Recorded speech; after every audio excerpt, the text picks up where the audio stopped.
Chez La Fontaine, comme chez son inspirateur Ésope, l'univers est peuplé d'animaux qui réfléchissent et qui parlent.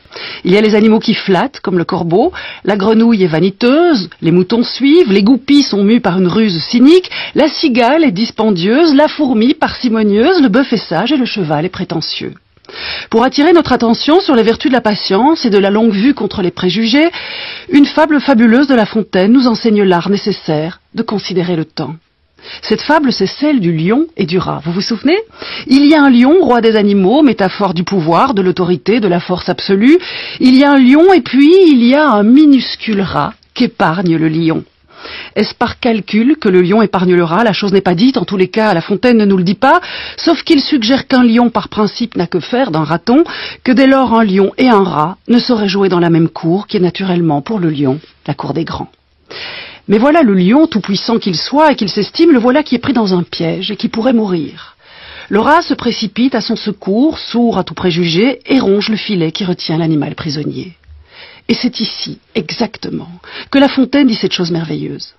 On a toujours besoin d'un plus petit que soi, et d'ajouter que patience et longueur de temps font plus que force, ni que rage.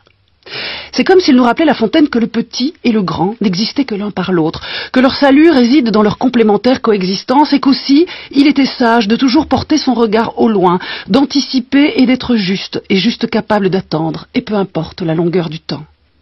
Savoir attendre serait une autre manière de dire qu'il faut du temps pour devenir ce que l'on est, ce que l'on voudrait être et ce qu'ardemment nous désirons.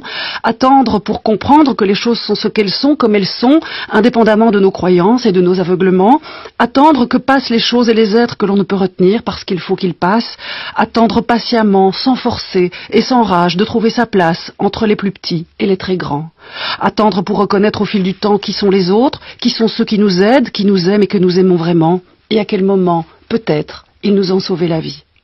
Car si l'on en croit La Fontaine, quelle que soit la place que nous occupons dans le monde, chef d'entreprise, sans emploi, artiste, amant, étudiant, ouvrier d'usine, nous avons toujours besoin d'un plus petit que soi, ou seulement par nous jugé petit parce que dans notre ignorance, nous le supposons tel. Mais qui est petit? Et par rapport à qui? Et selon quel étalon? C'est vrai, au fond, au-delà de leur apparence, qu'est-ce qu'être véritablement grand? Qui est le lion? Et à quoi pense le rat? Et vous? Qu'en pensez-vous?